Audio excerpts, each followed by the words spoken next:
보험회사가 뭔지는 알죠, 그죠? A 보험회사에 갑이 마음에 들었어. A 보험회사에서 막 광고를 해. 묻지도 따지지도 않고 암 걸리면 진단받는 즉시 뭐 2천만 원 주겠다고 약속했어요.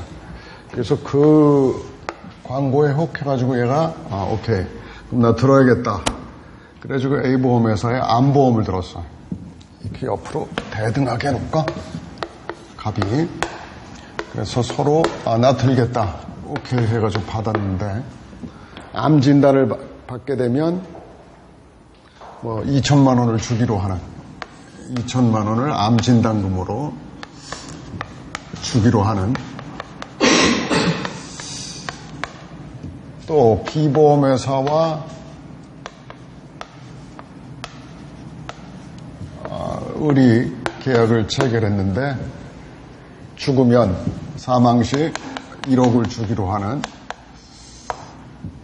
보험을 생명보험을 체결했어요. 또 병이 C보험회사와 화재보험을 체결했다고 치자. 화재 시 그 화재보험은 실제 손해가 난 만큼 줘요. 바로 보험계약법이 뭔가부터 시작하려다 오늘 오면서 문득 이번에는 수업 방법을 좀 달리 해보자. 그래서 먼저 문제의식부터 던져주고서 강의를 들어가 볼까 하고서 갑작스레 그 커피 마시면서 생각한 거야. 자, 암 진단 시 주기로 했는데 천재 조건을 좀 얘기할게. 갑은 부모가 암으로 죽었어. 혈액암으로 둘 다 죽었어. 뭐 대장암으로 죽고 온통 이 집안은 암 집안이야. 암으로 부모 사망했어.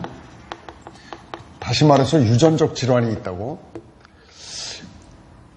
사망보험 체결하는데 여기 병도 하나 넣을까?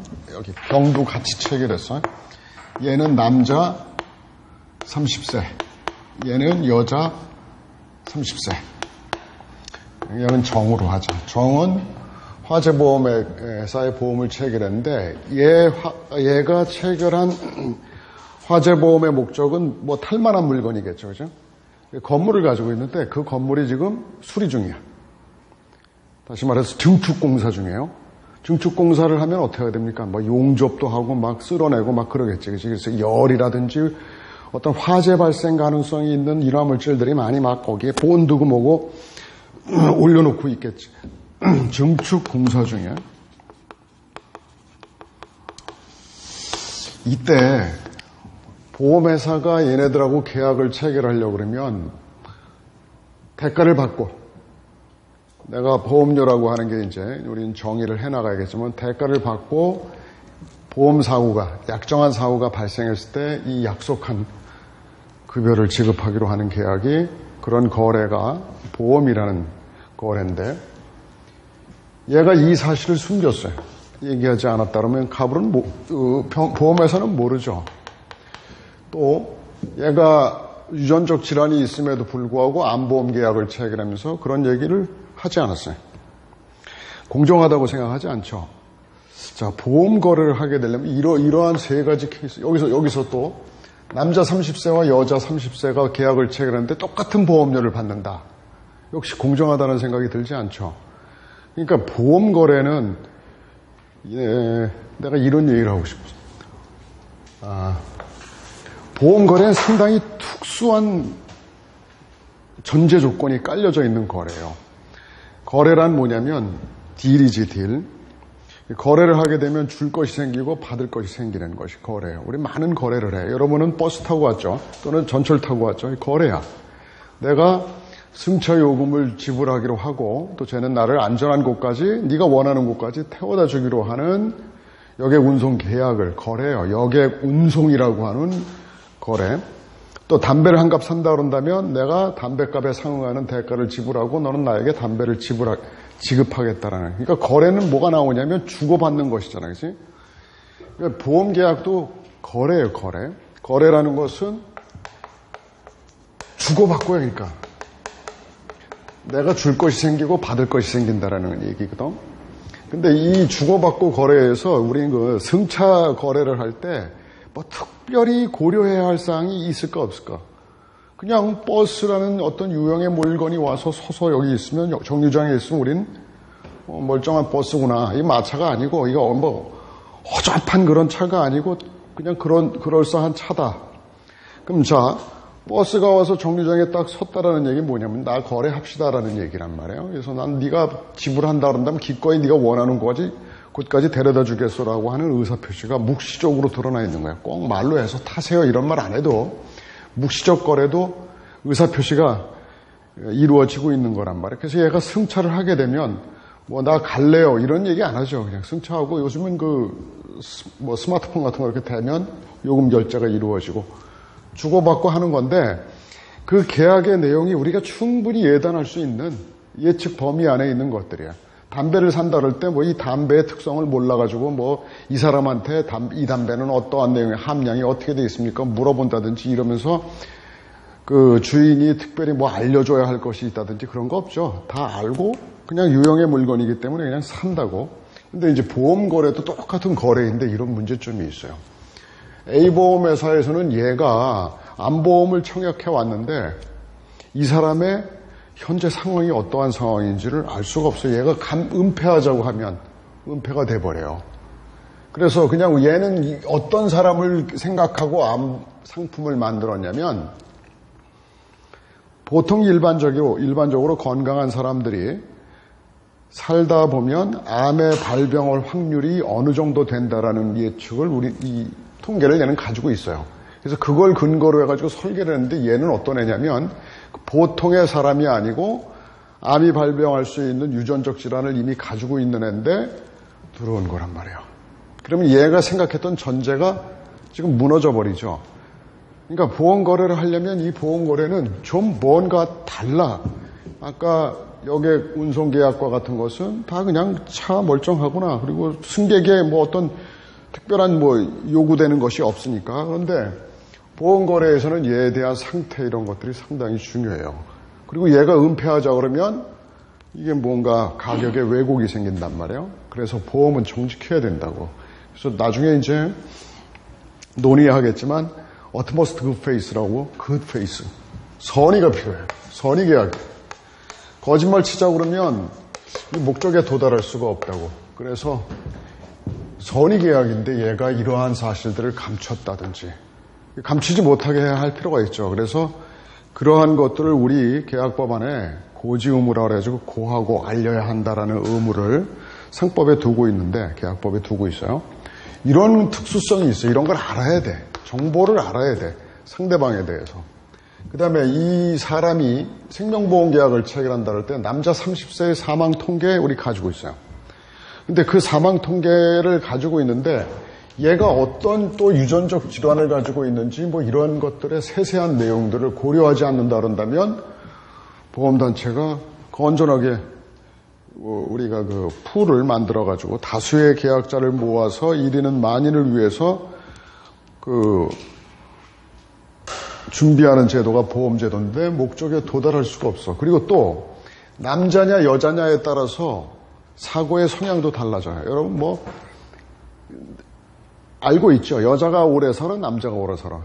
남자는 사회생활을 어떤 직업 전선의 사회생활을 많이 하다 보니까 극심한 스트레스도 받고 그래서 여자보다 사망의 통계가 좀 더 높다고. 일찍 조기 사망하는 것이. 그러니까 이러한 내용들도 얘가 알아야 생명보험의 가격을 결정하는 데 있어서도 이러한 요소들이 작용하는구나. 남자 30세와 여자 30세를 똑같은 보험료로 만약에 얘가 팔았다고 한다면 누가 바가지 쓰고 있는 거예요?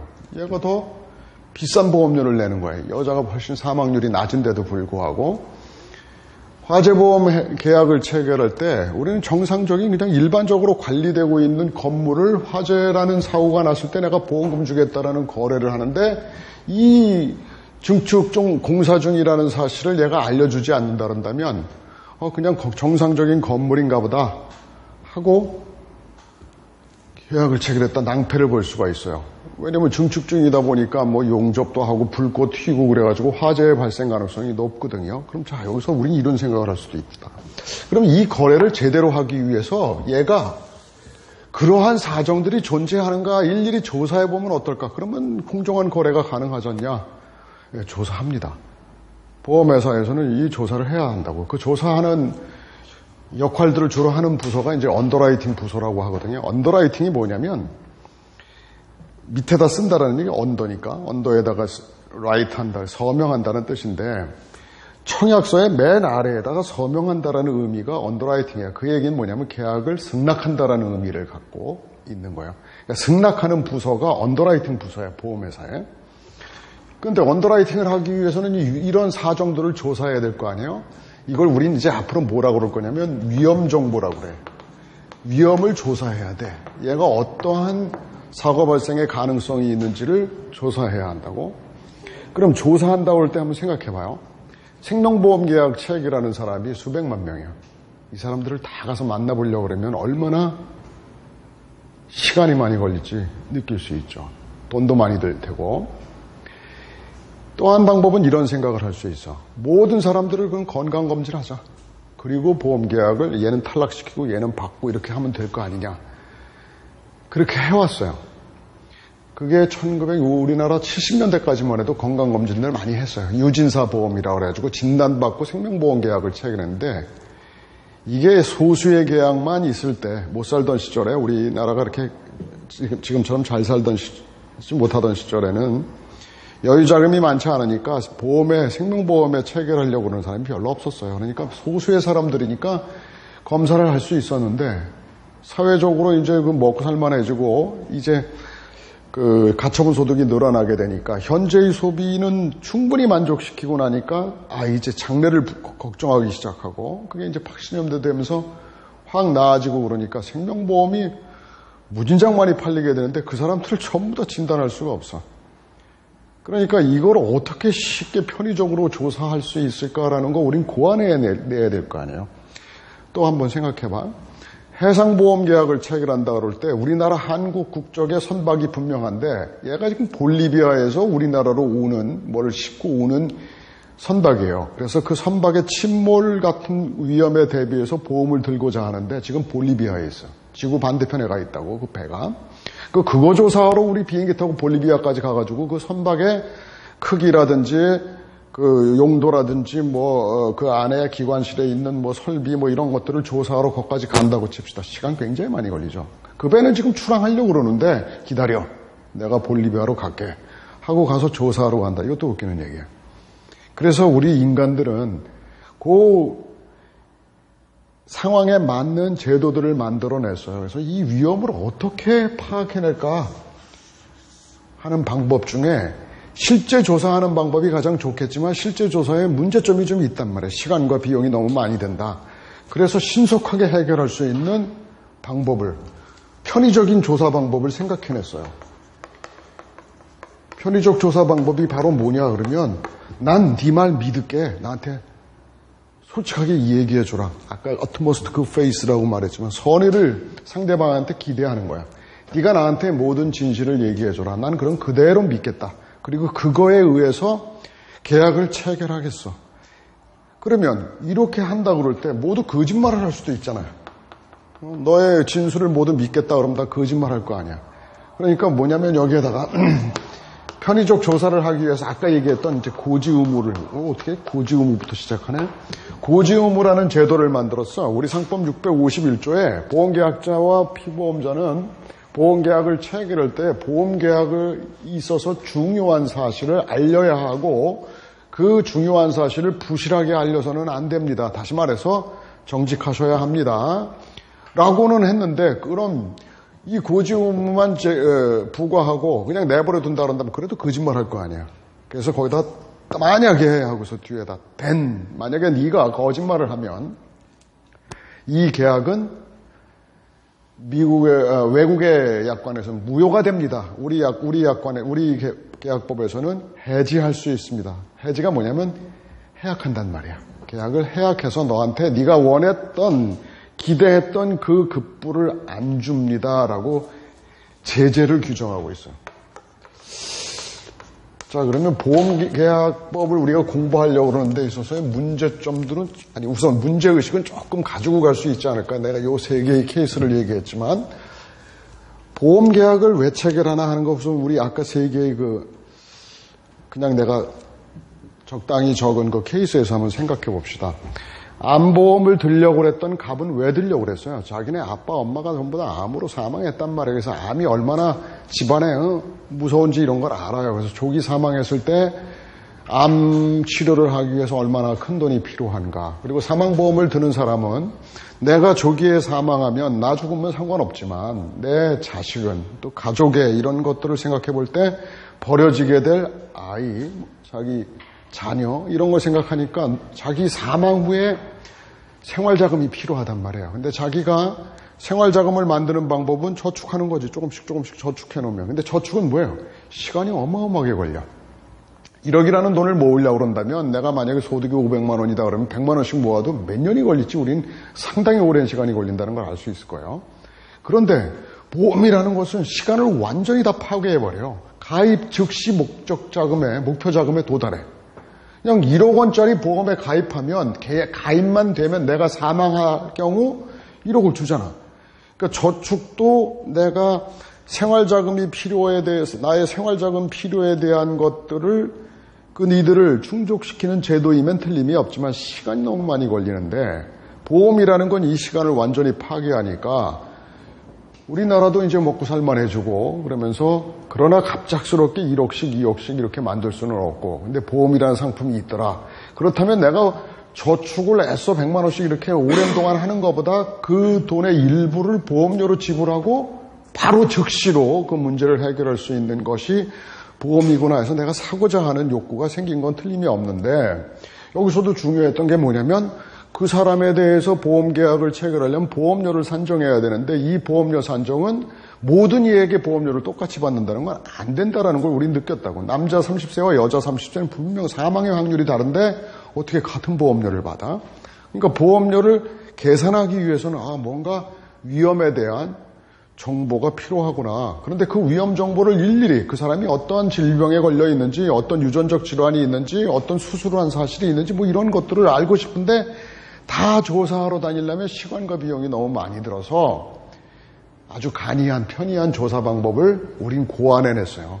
그래서 그게 아까 고지의무라고 했는데 그러한 것들을 고지의무는 어떤 의미가 있냐면 이런 의미가 있어. 그래서 네가 나한테 알려달라 해서 알려준 사실을 그냥 믿고 보험 계약을 체결하면 돼. 근데 이게 거짓말이었다 그런다면 그때 사고 난 사람만 조사하면 되는 거야. 그러니까 100만 명이 계약을 체결할 때는 신뢰하고 보험료를 정해. 그런데 만약에 사고 난 사람 100만 명이 아니잖아. 사고 난 사람이 뭐 그중에 1000명이었다 그러면 1000명만 조사하는 데 드는 비용은 훨씬 줄어들죠.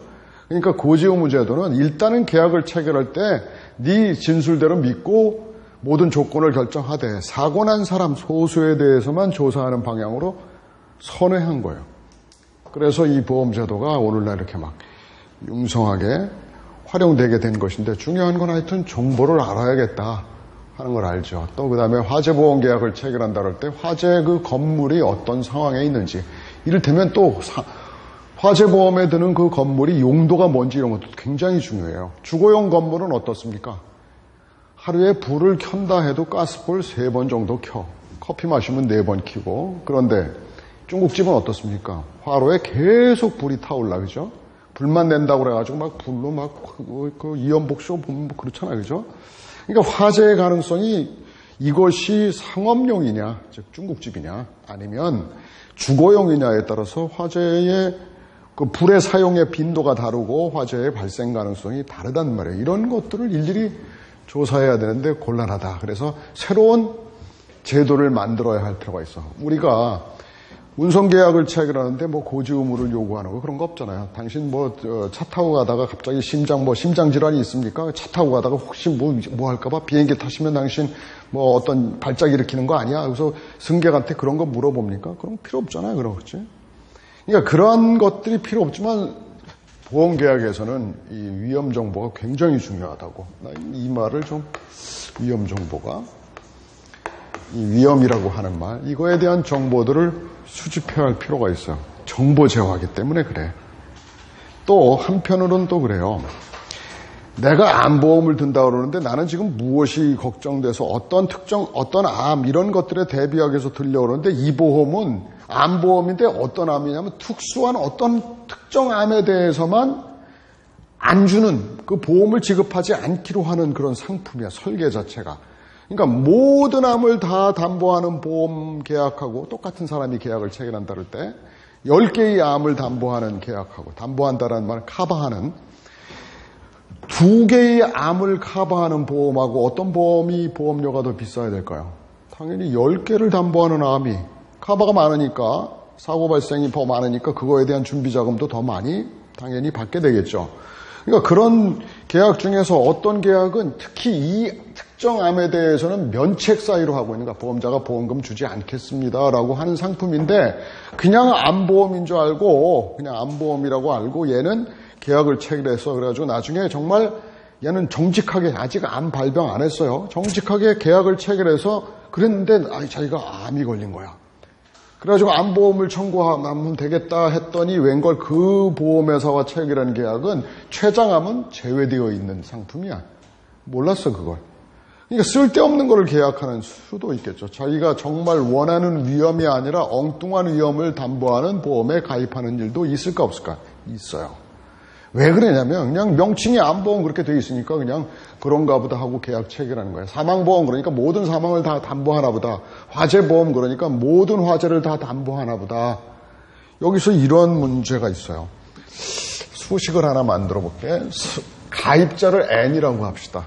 그냥 임으로 N을 모든 가입자를 N이라고 그럴게요. 그리고 이 N명이 다 사고 나는 건 아니죠. 확률에 의해서 R명이 사고가 난다고. 이 사고 난 사람을 R이라고 합시다. 그리고 얘 사고 난 사람한테 약정해서 지급하기로 한 보험금을 Z라고 한다고 그런다면 이건 무슨 얘기가 돼? 사고 난 사람한테 모두 줄 돈이니까 총 지급해야 할 돈이죠. 우리 이건 총 지급보험금이라고 합시다. 보험회사가 이 총 지급보험금을 마련하려면 어떻게 해야 돼?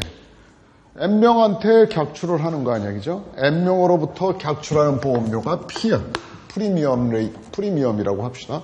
그러니까 N명으로부터 보험료 받은 게 총 수입보험료가 되겠고 수입보험료 총액 가지고 지급보험금을 감당해내야 될 거 아닌가. 그래서 이걸 뭐라 그러냐면 수지상등의 원칙이라고 하거든. 그러면 수지상등의 원칙을 내가 불쑥 왜 꺼내놨냐면 사고 난 사람은 R이라고 했는데 우리가 화재보험을 한번 얘기해 봅시다. 화재가 10,000명의 가입자가 있는데 10,000명 중 화재가 나는 사람이 확률상으로 화재가 100건 난다. 그리고 홍수로 집이 건물에 있는 위험 중에 홍수로 뭐 한 5채가 폭발로 해가지고 망가지는 집도 5채다. 만약에 전쟁이 난다 그런다면 가끔이 아니라 100년에 한 번 날까 말까 하는 게 전쟁이지만 한 번 났다 그런다면 10,000채 중에 한 5,000채는 망가질 거다. 지진이 난다. 그럼 지진은 10,000채 중에 한 300채 정도 망가질 것이다. 모두 집이 1억이라고 가정한다 그런다면 이거 다 물어주려면 5,410억이 필요하죠. 그럼 얘네들은 5,410억을 N명이 나눠야 돼. 보험료가 비싸지게 되겠지. 근데 이 중에 전쟁 빼버려. 지진도 빼자. 이런 거 희박하니까. 그러면 요것만 물어주기로 하고 그러면 110억만 있으면 돼. 아니, 폭발도 빼자. 그러면 155억만 있으면 돼. 홍수도 빼고 그냥 오로지 화재만 주기로 하자. 집에 발생할 수 있는 건 100억이면 된다고. 무슨 얘기냐면 무엇을 커버해 더 하느냐에 따라서 이 R이 높아질 거고 따라서 보험료도 높아지게 될 거고 제거하면 제거할수록 R은 낮아지고 보험료는 낮아지게 될 거란 말이에요. 그래서 보험회사는 모든 위험을 다 커버하는 게 아니라 어떠한 경우에는 보험자가 보험금을 지급하지 않기로 하는 배제된 위험이 있어요. 그것을 페리스 익스크루드 면책 사유라고 하는데 그런 것들이 있다고. 근데 그 면책 사유를 보험자가 계약자는 잘 몰라. 그냥 보험 들면 다 물어주는 줄 안다고. 그래서 민원이 많이 발생해요. 니네 그 보험 들 때는 다 줄 것 같이 하더니 정작 사고가 나니까 이건 고객님 이래서 안 되고 저래서 안 돼요. 그런 배신감을 느낀단 말이에요. 그 배신감을 느끼는 이유는 뭐냐면 정보가 제대로 잘 제공이 되지 않았기 때문에 그래. 보험은 어떤 재화냐면 정보 재화예요. 그러니까 양자 모두가 필요로 하는 정보가 있어. 보험회사에서는 어떤 정보가 필요했어요? 네가 어떤 상황에 있느냐 하는 위험 정보가 필요해. 계약자 입장에서는 뭐가 필요해요? 이건 어떤 때 돈 주는 거고 어떤 때 안 주는 거냐 하는 어떤 상품에 대한 정보가 필요해. 근데 이것을 주지 않는다면 얘는 엉뚱한 보험에 가입할 수 있어. 그래서 우리 계약법에는 뭐가 들어있냐면 상품 정보 제공 의무가 638조에 있어요. 그러니까 보험 계약을 체결할 때 보험자는 보험 약관을 교부해야 하고, 약관이란 말도 이제 나중에 지금 어려운 말이 막 용어가 튀어나오죠. 못 들어본 말이. 하여튼 계약의 내용을 정한 조건을 정한 그런 그 계약 조항이 있는데 그 조항의 모음집, 이거를 우린 약관이라고 그래요. 그거를 교부해야 하고, 그 보험 계약 중에서 약관만 주는 걸로는 안 돼. 중요한 사실을 알려야 한다. 만약에 알리지 않으면 역시 페널티를 줘야겠지. 어떤 제재를 가함으로 해서 정보재와의 정보가 소통이 되지 않았을 때 생기는 문제점들을 제거하려고 하고 있다고. 뭔 말인지 알겠죠? 그러니까 보험은 정보재와고, 특히 가격을 결정하려고 할 때는 정보가 굉장히 중요하다는 걸 알 수 있어요. 그 다음에 무형의 재화예요. 보이지를 않아. 당장 계약 체결할 때 내가 어떤 계약을 체결했는데 이 계약이 내가 산 보험이 이쁜 보험인지 못생긴 보험인지 정말 나한테 유용한 보험인지 배지를 않아. 우리가 아까 운송계약을 체결한다 할 때면 버스 깨끗하네, 사고 안 나겠네, 잘 정비되고 있네, 알 수 있는 거지만 무슨 어디 가서 과자를 산다 그러면 과자가 신선하다든지 과일이 신선하다든지 볼 수 있지만 유형의 재화여서 대부분의 경우는 테레비를 산다, 다 유형 재화인데 보험은 무형의 재화라는 점이고, 또 하나 특성이 있어요. 보험 상품은 지금 받지만, 생명보험 우리 들었지만 지금 뭘 받아요? 나는 보험료를 내지만 받진 않잖아. 내가 받는 건 언제 받게 돼요? 미래에 받아. 그래서 미래 재화예요. 다시 말해서 보험회사가 내가 지금 보험료를 내도 이게 미치는 거 아니다. 계속 내고 있지만 언젠가 사고가 나면 받을 수 있다라고 하는 확신이 있어야 돼. 근데 이 회사가 5년 동안 보험료 받더니 무너져 버렸어. 도산해 버려서 없어져 버렸어. 미래에 그 회사가 없어져 버렸어. 난 지금 뭐 하는 거야? 미래에도 그 회사가 안정적으로 존재한다라는 필요성이 있죠. 존재해야 할 필요성이. 근데 얘가 만약에 보험료 받고 그냥 날라버리거나 그러면 어떡할 거냔 말이죠. 어떤 이 보험회사에 대한 제재 이런 것들도 필요하구나. 그래서 보험에 관한 어떤 테두리를 만들었어요. 룰을 만들었는데 그 룰이 두 개가 있어, 우리 공부해야 할 게. 하나가 뭐냐면 보험업법이 있고 하나가 보험계약법이 있는데, 보험업법은 그냥 지금 말로 설명할게요. 보험업법은 국가가 이런 미래재화로서의 보험회사가 함부로 도산돼가지고 또는 보험계약자를 우롱해서 보험료 받고 도망가 버린다든지 윤리적으로 문제가 있어가지고 전체 국민들을 대상으로 하는 보험회사가 허튼 짓을 못하도록 감독을 해야 할 필요가 있단 말이죠. 허튼 짓 많이 했어요. 삼성생명의 오너가 누구야? 딱히 누구라고 말할 수가 없지만 특히 오너 그러면 이건희 씨 일가를 생각하죠. 이건희 씨가 자동차 회사를 하나 갖고 싶은 게 소원이었어. 돈은 없잖아요, 자기 돈이. 자기 돈 쓰기도 싫고. 그러니까 뭔 짓을 했냐면 삼성자동차를 만들면서 자기 돈 조금 냈어요. 한 100억이나 냈을 거야. 100억도 안 되는 돈을 냈을 거야, 아마. 그래서 내놓고 회사 차린 거지. 수천억을 갖다가 어디서 끌어들였어요? 삼성생명 대출을 받았다고. 자기 이름으로 대출 받았으면 지가 빚쟁이가 되는데 지 이름으로 대출 안 받지.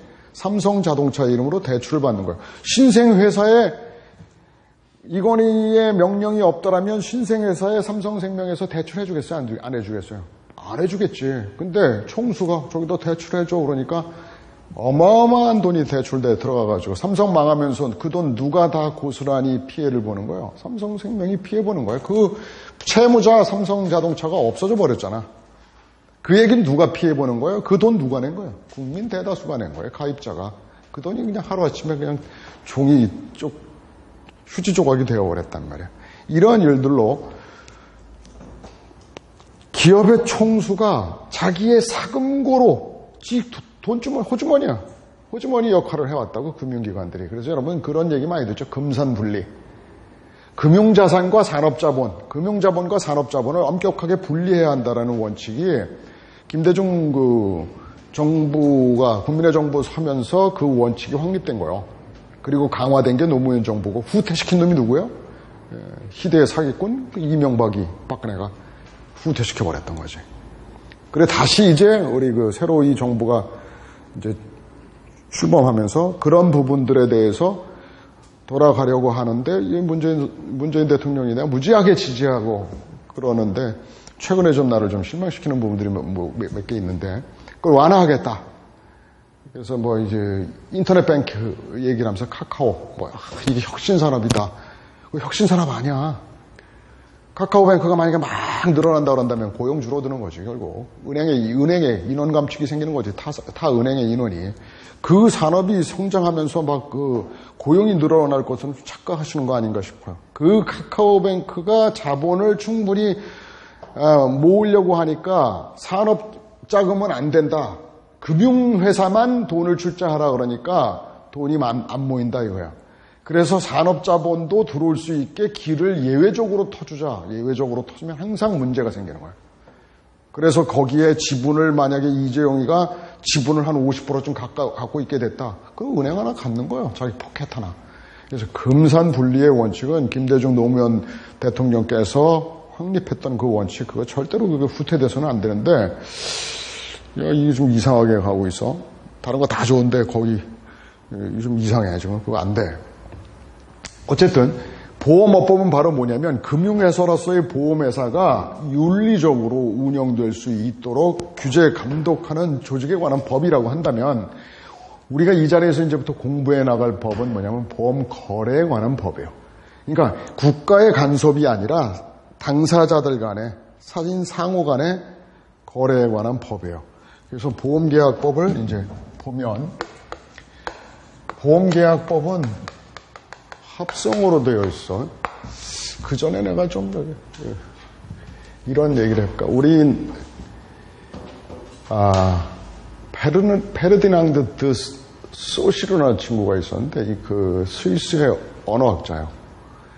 그 소시르가 이렇게 써야 되나? 소시르가 얘기한 건 뭐라 그랬냐면 소시르는 이 사람은 철학자도 아닌데 우리 현대 철학에 미친 영향은 어마어마해요. 소위 이 소시르에 열광한 사람이 여러분 잘 최근에 유명한 사람들이니까 알 걸. 레비스트로스라든지 라캉이라든지 푸코라든지 이런 사람들한테 어마어마한 영향을 미친 게 이 소시르라는 언어학자인데 이 사람이 뭔 얘기를 했냐면 빠롤, 우리의 발음으로 말하는 파롤은 발화라고 할까? 발성이라고 할까? 이것은 개인적인 특성을 가지고 어마어마하게 많이 있지만 그것들은 다양하지만 그 다양한 개인적인 그 파롤은 그 파롤이 다양하더라도 그 안에 갖고 있는 구조는 하나다.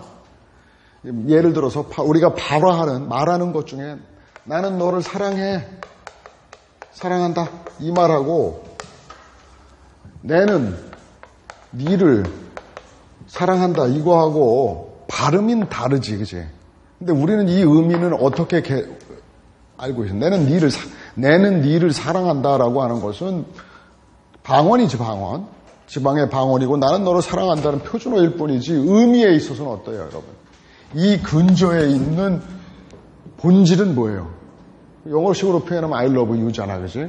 그러니까 여러 가지의 파롤이 있지만 중요한 것은 우린 무수히 많은 언어에도 보면 이 단어 책이 책. 일본 놈들은 본이라고 써. 이 책이야, 책. 우리 미국 놈들은 북이라고 그러고 독일 애들은 부흐라고 그러고 우린 뭐라고 그래? 책. 발음도 죄 다르고 표기 방법이 다 다르다 하더라도 우리는 이것의 한 가지 의미는 뭐예요? 책이구나 하고 우리 머릿속에 관념하고 있는 틀이라는 게 있어. 그걸 랑그라고 했어. 이 랑그. 그래서 우리가 어떤 말을 배운다, 언어를 배운다 그러면 상당히 어려운 게 발월도 배워야 돼. 발음하는 것도 배워야 하겠지만 그 안에 차지하고 있는 랑그라 그러면 되게 문법 체계 뭐 이쯤으로 대충 이해해도 돼요.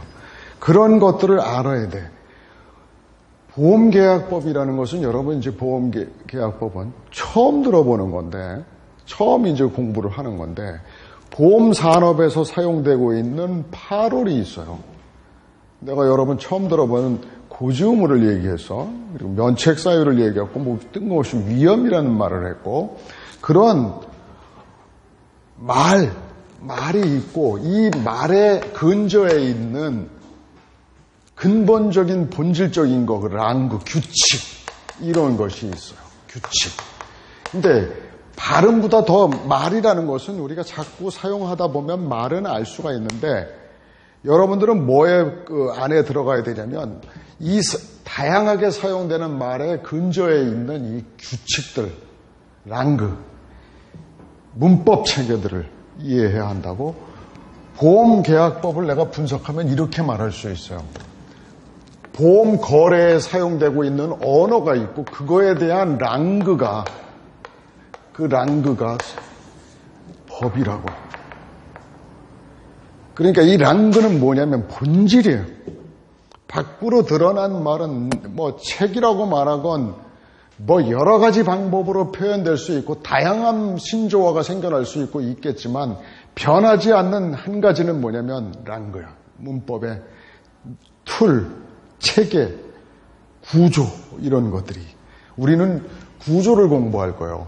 그런데 문제는 이 언어가 막 사용되고 있단 말이에요. 언어의 구조에 대해서 우리 보험계약법 안에 공부를 할 건데 법은 그러니까 결국 구조예요. 보험계약은 그럼 뭐냐? 자를게요 좀. 계약은 그냥 간단해. 이거는 거래예요. 거래. 우리 말하는 딜이라고. 딜을 법학자들이 컨트랙트라고 할 뿐이야. 의미는 똑같아. 이건 좀 더 밝혀나가겠지만 보험은 뭐냐면 상품이고 경제활동이에요. 이것을 원하는 사람이 취득하기 위해서 활발하게 하는 거래. 그 거래계에서 존재하는 언어가 있다고. 그 언어의 체계를 공부하는 게 우리의 보험계약법인 것이고. 그래서 할 수 없어요. 외래어를 하나 배우는 거와 다 같아. 여러분들이 생소한 외래어를 배우는 거기 때문에 그 말을 언어의 그 단어 하나하나들을 익숙해지는 수밖에 없고 나는 사랑한다 너를 뭐 의미가 통할 수 있지만 이건 완전한 얘기가 아니잖아요. 그죠? 이렇게 얘기하되면 문법에 맞지 않기 때문에 이건 영어식으로는 I love you는 맞겠지만 그러니까 어떤 영역에서 독특하게 사용되고 있는 문법 체계를 무시해버리게 된다면 의미 전달에 문제점을 가져올 수 있어요. 그래서 그 문법이 공부하는 것이 중요하냐 아니면 그 단어 공부하는 것이 더 중요하냐 둘 다 중요해요.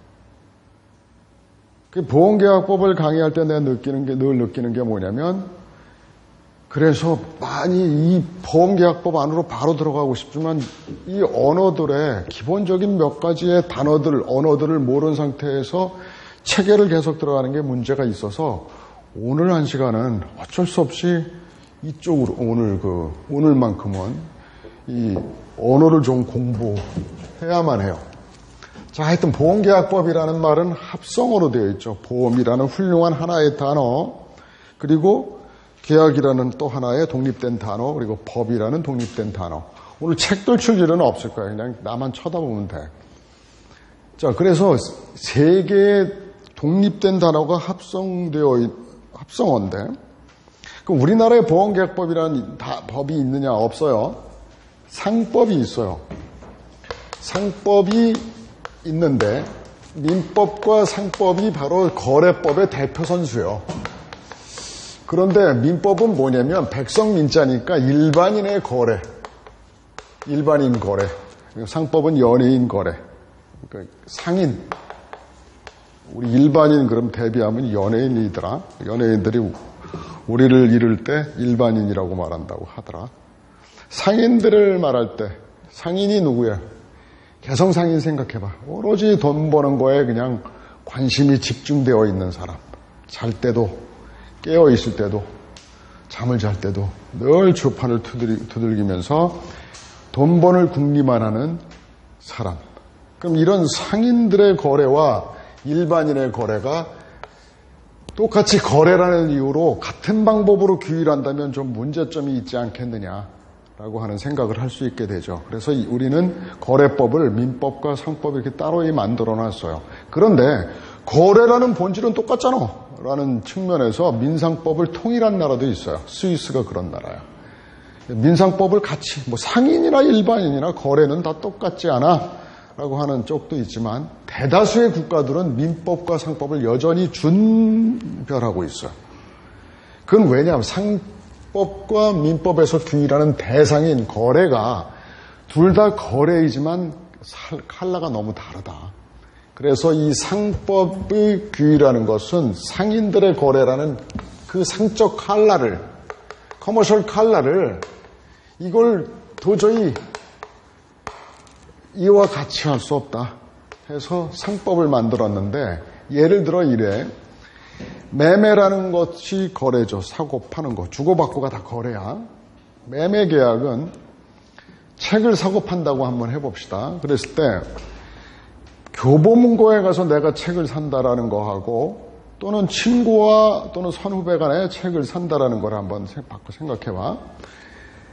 계리인 또 손해사정사 시험에 합격한 선배가 있는데 선배가 가지고 있는 책으로 공부하면 밑줄도 좀 그어져 있고 그래서 중요한 거는 이렇게 포인트가 이렇게 적혀 있는 이런 것도 보이고 그래. 그래서 선배 그 책 나한테 팔으라고 그래. 그래서 선배가 후배한테 내가 이 책 이거 2만 원에 산 건데 그럼 10,000원만 주라 그러고서 팔았다 라고 했을 때 거래죠. 사고 파는 거래라고, 매매 계약이라고. 매매는 뭐냐면 현금과 물건을 교환하는 게 매매요. 물건과 물건을 교환하는 게 우리 물물 교환이고, 매매는 화폐경제 하에서 현대 자본주의 사회에 가장 많이 활용되고 있는 거래죠. 현금과 물건으로 거래하는 거. 그게 매매야. 또 내가 똑같은 책을 갖다가, 보험계약법 책을 갖다가 교보문고에 가서 샀다. 역시 똑같이 매매 계약이에요.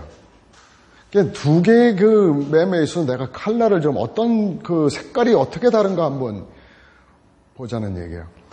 선후배 거래에 있어서는 영리성이 있어요, 없어요? 별로 찾아볼 수가 없어.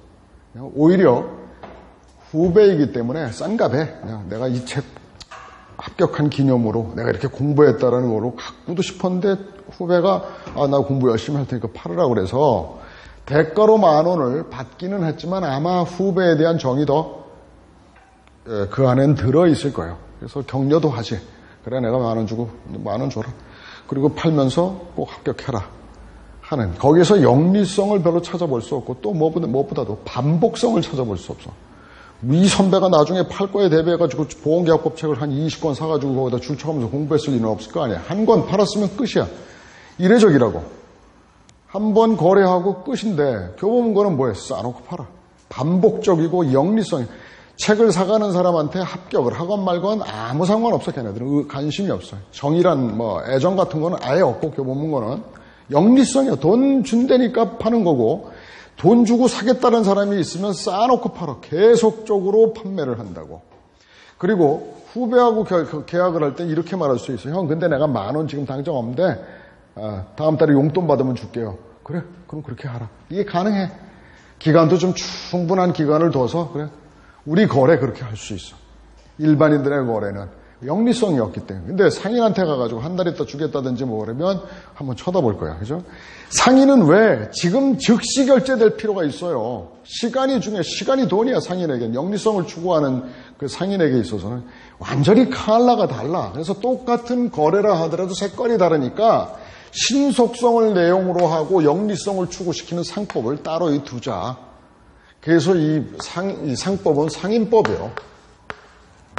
계급법이라고. 상인이라는 계급에 적용하기 위한 법이고, 민법은 그냥 모든 일반 사람들의 거래, 그러니까 느슨할 수 있고 영리성 같은 것이 배제되어 있는, 그러나 거래로서의 성격은 가지고 있죠.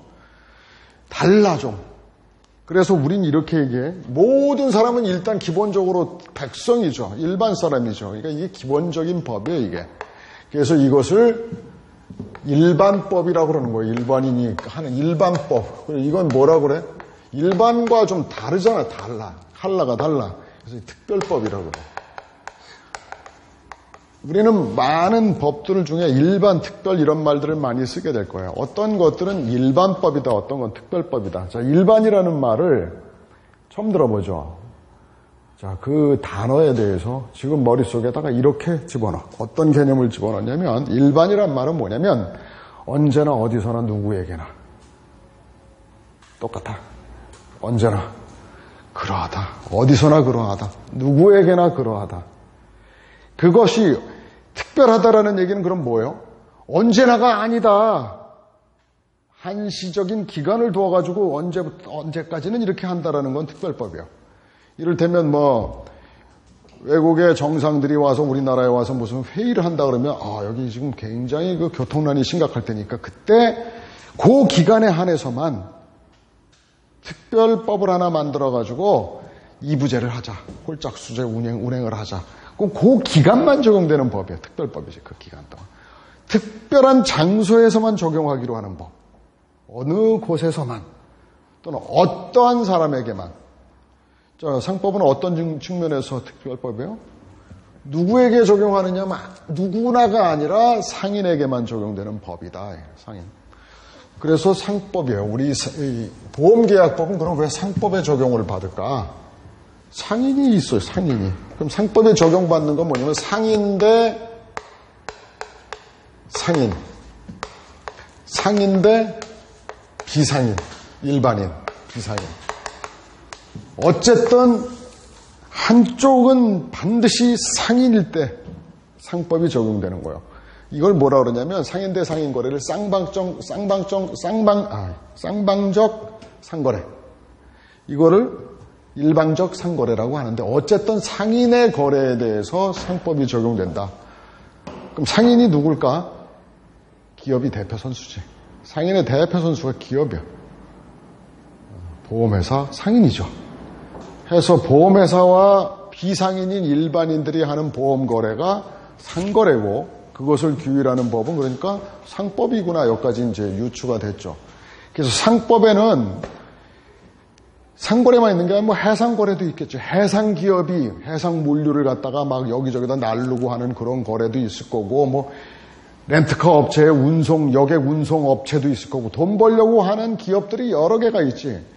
그러니까 그러한 거래들이 다 상법에 들어있는데, 이 거래 중에서 보험계약을 제4편에 두고 있어요. 편이 1편, 2편, 3편, 4편 이렇게 되어 있는데, 상법에 4편이 보험 이렇게 써 있어요. 보험 거래가 상법 제4편이야. 그 상법 제4편을 우리는 상법 4편이라고 그랬어요. 5편은 해상운송. 한진해운 그런 것들과 같이 컨테이너 박스 날라주고 그러는 거 해상거래. 상법 제4편이 보험이야. 이것을 우리는 뭐라 그러냐면 강학상, 편의상, 보험계약법 해가지고 그냥 붙인 이름이에요. 이 명칭은 없지만 상법 제4편을 우린 보험계약법이라고 그런다. 무슨 말인지 아시겠죠? 그래서 보험계약법은 뭘 규율하는 거다고? 어떤 언어를요? 보험이라는 언어를, 보험거래라는 언어를 규율하는 랑그라고 얘기했어요. 문법 체계. 그래서 우리는 그러면 문법 체계가 필요한가 그러면 보험거래가 활발하게 잘 되고 있는데 잘 되지 않을 때가 있죠. 어떤 때 아까 봤잖아. 암을 보험계약을 체결하는데 얘가 유전적 질환이 있는 거 이런 거 숨겼다든지 증축공사를 하는 건물에 대해서 화재보험계약을 몰래 체결한다든지 해서 형식적으로는 완전한 계약이 거래가 성립한 것 같지만 그 내용적으로 썩어 있는 경우들이 많다고. 그건 왜 그래? 인간의 이기심 때문에. 어떤 이가 이익을 보고자 하는 이기심 때문에. 그런 문제점들이 생긴 썩은 계약이 체결되었을 수가 있는데 그때 분쟁을 해결할 수 있는 체계가 있어야지. 그것이 없다 그런다면 서로 뭐예요? 주먹이 이기는 거죠. 그죠? 그랬던 케이스가 바로 BBK의 이명박이 아니야. 지가 주먹이 더 크니까 그 옵셔널 뱅크스인가 뭐 어디 있었죠. 옵셔널 투자회사. 걔네들이 받아야 할, 소액주주들이 받아야 할 140억을 지 주먹으로 받았잖아. 주먹이 앞서서는 안 되잖아. 그죠? 힘이 앞서서는 안 되잖아. 그래서 룰이 만들어졌는데, 근데 이 법률을 내가 공부하고서 허망함에 많이 빠져. 법률이 과연 정의냐? 그럼 정의하고는 전혀. 정의란 무엇인가? 플라톤의 국가론을 읽어보면 말이야. 거기에 트라시마코스라는 사람이 있어. 트라시마코스랑 소크라테스랑 서로 논박을 하는데, 트라시마코스가 정의란 개소리 하지 마십시오, 소크라테스님. 정의는 강자의 힘입니다. 이런 말을 하는데 아주 공감해. 강자의 힘이야, 아직까지. 어둠은 빛을 이길 수 없다, 맞는 것 같지만 정말 어둠이 빛을 이기기까지는 고통이 너무 길어. 개새끼들이 너무 많아서 인간의 탐욕과 이기심이 너무. 어쨌든 그래서 법은 그러한 분쟁에 대비해서 힘으로 해결하지 않고 이성의 그 어떤 영역에서 해결하고자 하는 랑그예요. 근데 여기에 오늘 들어가기 전에 먼저 언어를 좀 공부해야겠는데, 보험계약에서 보험이라는 말은 뭔 말일까? 라고 하면 합성어예요. 이 역시도 한자로 여러분 익숙하지 않지만 쓸게요. 보호한다라는 거예요. 카바. 험은 뭐냐? 위험할 때 험자야. 그러니까 보험은 뭐냐면 위험을 보호한다라는 거지. 보장한다. 그러니까 위험이 있기 때문에 보험이 있는 거예요. 위험 없으면 보험 없다, 이런 법원이 있거든. 이 말은 무슨 말이냐면 위험은 보험의 존재 근거예요. 보험이 왜 있냐? 위험 때문이야.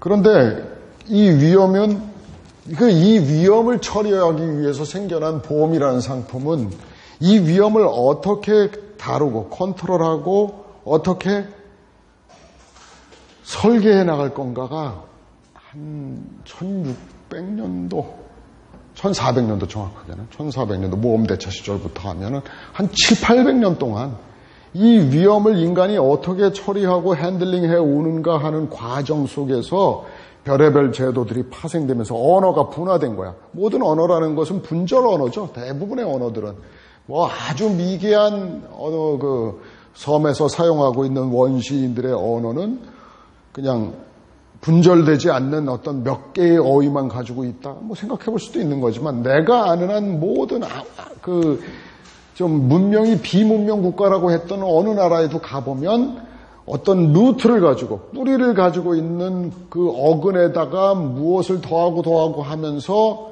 막 파생되어 나온 언어들이죠. 분절될 수 있는 언어들이잖아요. 그죠? 그런 분절을 거쳐가지고 무수히 많은 단어들이 만들어졌다고.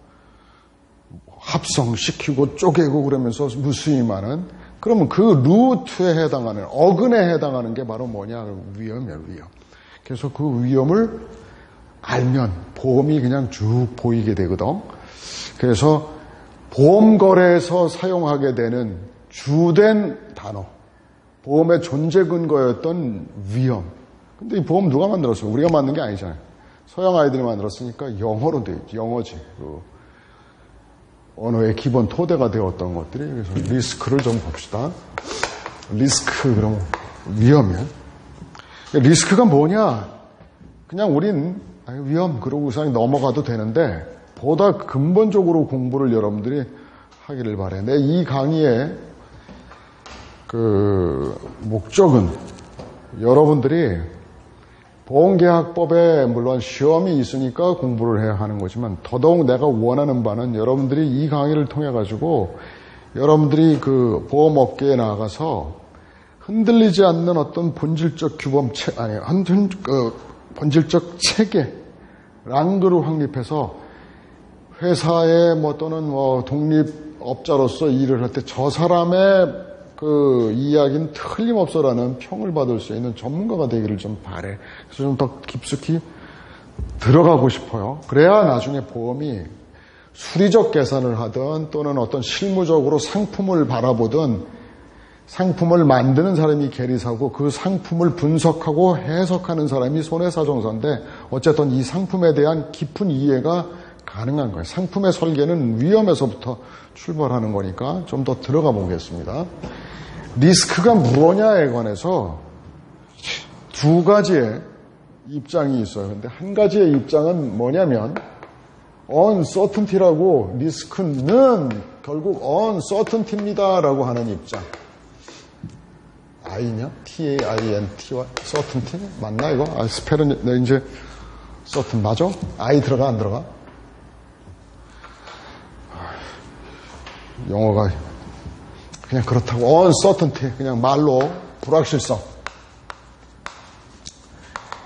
으로 해석하는 입장. 위험은 불확실성이다. uncertainty of loss다 이렇게. 손실에 대한 불확실성이 위험이다라고 하는 입장이에요. 이 입장은 어떤 입장이냐면 소비자의 관점에서 보는 거예요. 보험 소비자의 입장, 소비자 관점. 다시 말해서 보험을 소비하는 가입자가 왜 보험에 가입하는가 이렇게 설명하는 겁니다. 불확실성에 처해져 있기 때문에 우리는 그 불확실성을 좋아하지 않고 그래서 불확실성으로부터 도망치기 위해서 보험 계약을 체결하는 것이다. 그러니까 불확실성이 있기 때문에 보험 든다는 거예요. 왜 보험을 삽니까? 불확실하기 때문에. 혹시 내가 불나면 어떡하지? 혹시 내가 일찍 죽으면 어떡하지? 혹시 내가 암에 걸리면 어떡하지? 하는 불확실성이 있기 때문에 불안해지고 그래서 보험을 사는 것이다. 소비자는 그래서 산다라고 하는 거예요. 그러니까 이 입장에서 한번 예를 들어가지고 내가 자동차 보험은 들었어요. 근데 화재 보험은 집에 안 들었다고. 자동차를 타고 외출을 하고 돌아와 보니까 집은 보험에 안 들었다 그래서 화재 보험에. 내 집이 불나고 있는 거야. 불이 막 붙어가지고 지금은 반쯤 타고 있는 거야. 아이쿠 큰일 났다. 해서 부랴부랴 보험회사에 전화를 합니다. 내 집에 불났다. 빨리 지금 보험 들어달라. 라고 하면 보험회사는 거절하죠. 보험 안 들어주죠. 이 거절하는 이유가 뭐냐. 첫째는 위험이 커서냐. 아니다. 위험이 큰 게 아니고 작은 것도 아니고 없기 때문에. 이미 불이 난 집은 위험이 없는 거예요. 큰 것이 아니고 없는 거예요. 왜지? 리스크는 뭐라고 말하는 거예요? uncertainty요. 불확실성이요. 불확실성이란 뭐 이럴까 저럴까가 아주 결정되지 않은 그런 상태를 우린 말하는 것인데 이미 불이 났어. 어떠한 불확실성도 없는 거죠. 불확실성이 없으면 뭐가 없다라는 얘기예요? 위험이 없는 거야. 아까 이런 말을 했지. 위험 없으면 보험 없다 그랬잖아요. 위험이 없는 거예요. 고객님. 고객님의 집은 이미 불이 났기 때문에 확실해졌습니다. 확실성은 불확실성과는 다른 겁니다. 당신은 위험이 없습니다. 확실하기 때문에. 그래서 보험을 거절합니다. 이 뜻이야. 보험을 거절하는 것은. 무슨 말인지 알겠죠? 그러니까 불확실할 때. 불확실은 어떤 거예요? probability가 발생의 확률이 0보다 크고 1보다 작은 상태에서 불확실성이 있는 거죠. 0이라는 얘기는 뭐예요? 절대로 발생하지 않는다라는 거니까 확실한 거고 1이라는 건 뭐예요? 발생 반드시 한다라는 거 아니에요. 그 안에는 불확실성이 없죠. 그러니까 1도 0도 아닌 그거보다 크거나 그거보다 작은 상태 이 구간에서 불확실성이 있는 거지. 불확실성이 최고치면 나는 아마 0.5 아닐까 싶어요. 이쪽인지 기울어질 가능성이 정말 중간일 때 모르겠어. 하여튼 0보다 크고 1보다 작을 때 확률이 작을 때 불확실성이 있는 거고 그때 위험이 있다. 여기에 있는 사람들이 보험에 가입하는 거다. 이렇게 얘기하는 거예요. 한데 그러면 모든 사람들이 건물을 갖고 있고 집을 가지고 있다 그런다면 화재 발생의 가능성이 있어요? 없어? 있죠. 불확실해. 지금 날지 안 날지 모른다고. 그럼 모두 보험 들었느냐? 안 들었단 말이야. 안 들은 사람도 있단 말이에요. 자동차가 우리나라에 한 2천만 대 돌아다니나? 근데 한 5%가량이 자동차 종합보험에 가입하지 않은 차가 있어요. 95% 이상은 들었어. 근데 안 들은 차가 있어. 그 사람은 자동차 사고의 불확실성이 없는 거냐? 있단 말이야. 근데 왜 안 들은 거야, 얘는? 사람은 언제 죽는 건 분명해. 확실해. 죽는 건 확실하지만 조기에, 그러니까 평균적 그 어떤 나이가 있잖아요. 그 나이보다 이전에 사망하는 것이 조기 사망. 이 위험 때문에 우리가 생명보험에 가입을 하는 건데, 그 불확실성 때문에. 아니, 뜬금없이 40살인데 걔가 죽었대. 이건 불확실한 일이 현실화된 거 아니에요. 그죠? 대개 우리는 어떻게 생각해요? 내 나이가 지금 몇 살이면 몇 년쯤은 더 살아갈 거기가 남아있다라고 우리 일반적으로 생각하고 있는데, 그걸 확 땡긴 사망이 조기 사망이란 말이야. 암이라든 불확실성 이런 거. 모든 사람은 암에 걸릴 수 있어요. 근데 암보험 안 든 사람은 그럼 뭐냐? 너 이렇게 말했지 않니? 소비자는 불확실성에 처해져 있기 때문에 보험을 산다. 모두 다 들었어야 되는데 안 산 놈은 뭐냐? 그럼 무보험자는 뭐냐? 여기서 이제 문제가 생기죠. 무보험자는 뭐냐? 이거 설명해봐라, 얘네들한테. 무보험자를 설명할 수 있습니다. 무보험자는 왜 이게 존재하게 되느냐면, 자, 불확실성이라고 했는데, 위험은, 불확실성은 사람마다 달라. 불확실성을, 리스크는 우리 지금 철저하게 뭐로 얘기하는 거예요? uncertainty. 불확실성을 평가하는 데 있어서는 사람마다 차이가 있어요. 개인 차이가. 우리는 그 안나푸르나 공인가 뭐 어마어마하게 높은 그 절벽에 올라가는 사람들을 가서 사망한 사람도 보죠. 그리고 막 번지점프 해봤어?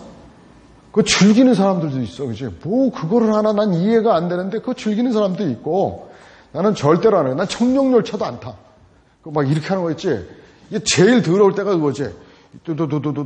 올라갈 때, 두두두두 올라갈 때, 떨어질 거를 예고하고 지금 올라가고 있는 이 중에 아주 기분 더럽지. 정상에 와서 지금 떨어지지도 더 이상 올라가지도 떨어지도 않는 상황에 처해져 있을 때 그 기분 더러울 거야. 이제 떨어질 거야, 조만간. 그리고 곤두박질 칠 때, 이때는 이제 놔버리지. 이미 이제 곧 끝날 거야 하고. 근데 이걸 즐겨 타는 사람이 있다고. 나는 안 타, 그런 건. 고소에 올라가지 않아. 번지점프, 무슨 뭐, 높은 산을 올라간다, 무슨 행글라이딩을 한다, 생각 없어요. 근데 그걸 즐기는 사람이 있단 말이에요. 사람마다 달라. 주관적이더라. 위험의 평가가 주관적이다. 그게 뭐냐면, 서브젝티브 리스크라고 그래. 불확실성은 주관적인 그런 영향을 많이 받아. 서브젝티브 리스크라는 개념을 생각해내요. 서브젝티브 리스크는 뭐냐? 주관적 위험, 주관적 불확실성.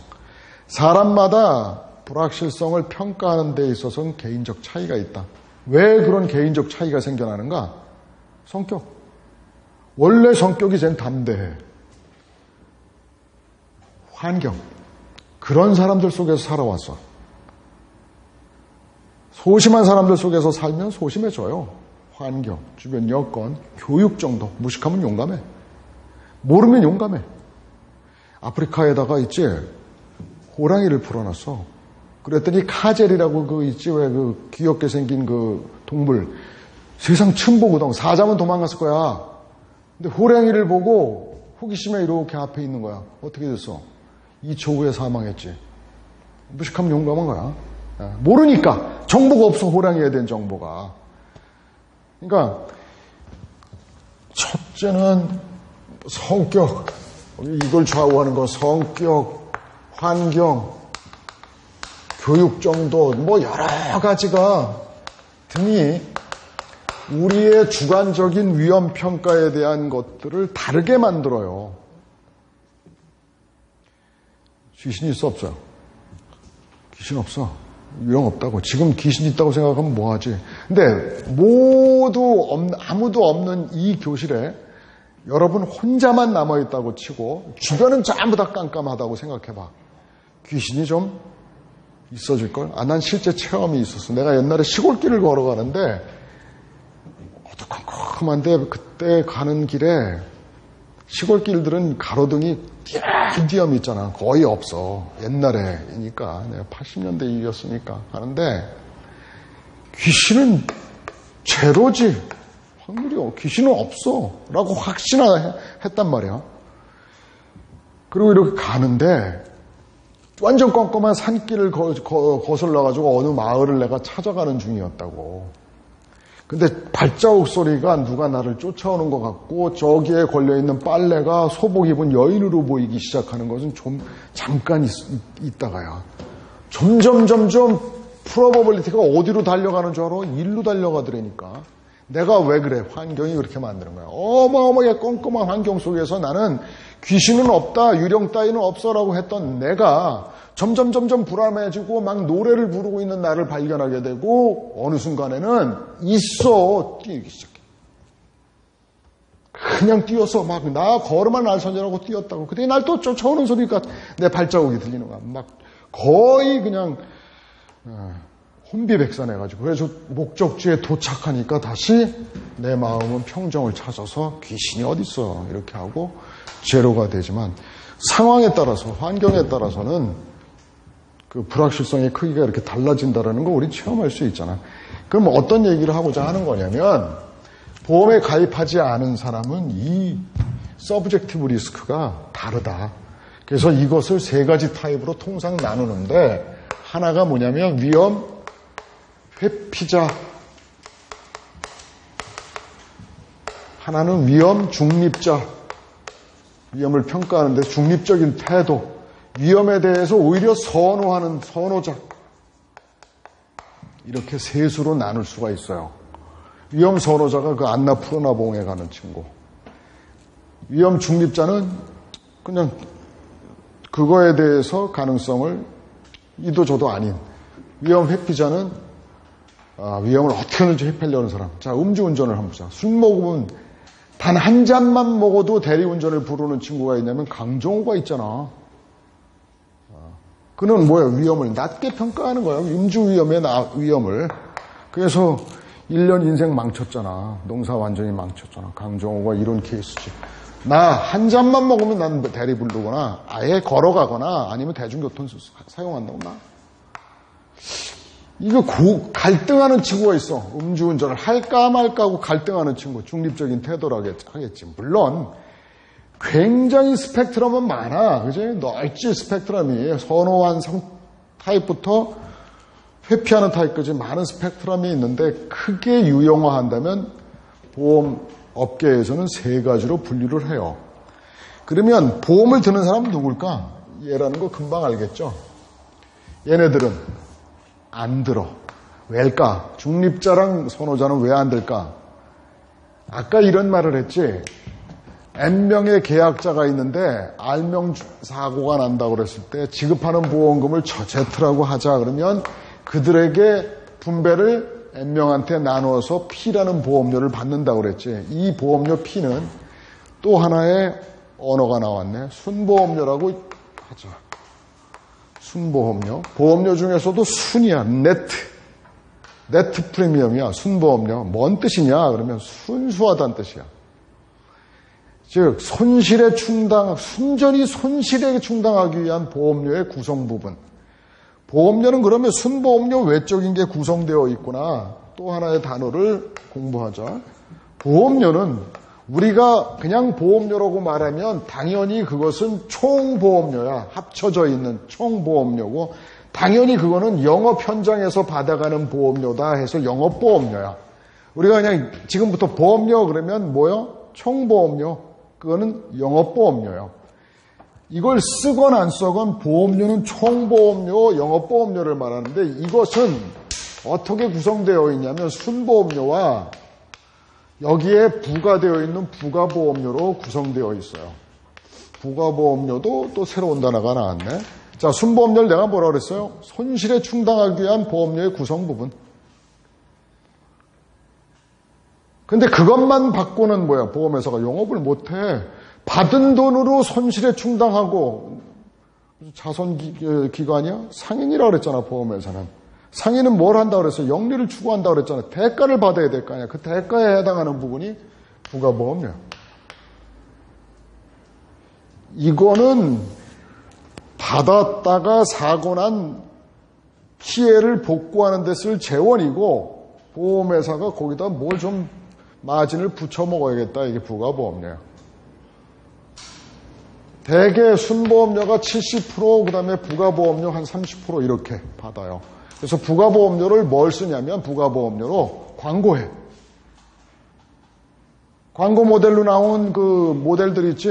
걔들한테 내가 페이 주는 거예요. 내가 낸 보험료로 걔 광고 모델료 나가는 거예요. 화장품 사면 화장품 모델한테 내가 페이 주는 거지. 장동건이한테 꼭 꽃을 들 남자 페이 주는 거예요. 광고비, 그 다음에 모집인 수당, 회사의 뭐 주거 광열비 뭐 이런 거, 전기세, 뭐 PC 운영비 뭐 이런 거, 교통비 다 내가 지불하는 거예요.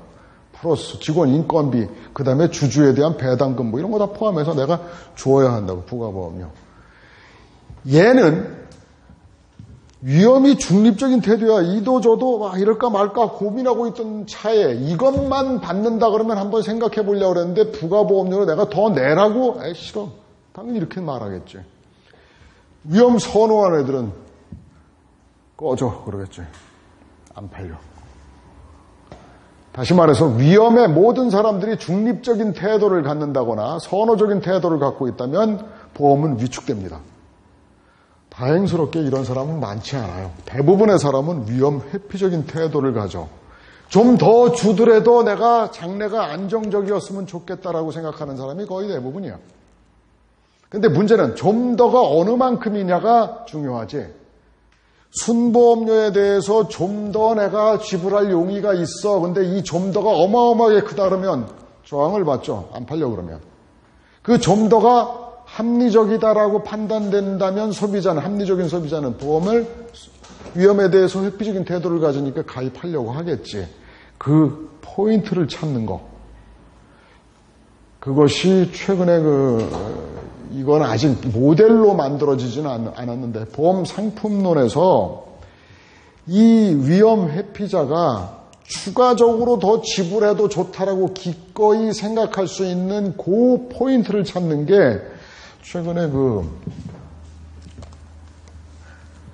기대 효용 이론이라는, 처음에는 기대 효용 가설이었어요. 이 기대 효용 가설은 학자 이름은 모르겠는데 하여튼 경제학자인데 이걸로 노벨 경제학상 받았어. 지금은 기대 효용 이론이라고 그래. 그렇다 해서, 그래서 기대 효용 이론은 위험 회피적인 태도를 가진 사람은 웰스, 내 부와 부의 증가와 효용 증가와의 사이에 그 곡선이 이렇게 루트 곡선을 이룬다라고 하는 게 이미 이론적으로 확립되어 있어요. 반면에 이렇게 되겠지. 위험 중립적인 태도는 직선을 가지겠지. 기울기는 어떻게 될지 모르겠지만 선호적인 태도는 이렇게 부가 늘어난다면 효용은 급격하게 더 좋아지는 것이지. 그럼 여러분 이런 거를 알 수 있겠지. 효용 곡선을 그려보니까 이렇게 유틸리티는, 효용은 소득에 대해서 뭐 기울기는 뭔지 모르겠는데 루트 W라고 한다면 W 대신 Y라고 할까? 소득은 Y를 많이 쓰지. Y로 한다면 Y가 소득이 증가함에 따라서 효용도 같은 정도로 증가하는 게 아니라 체감하더라.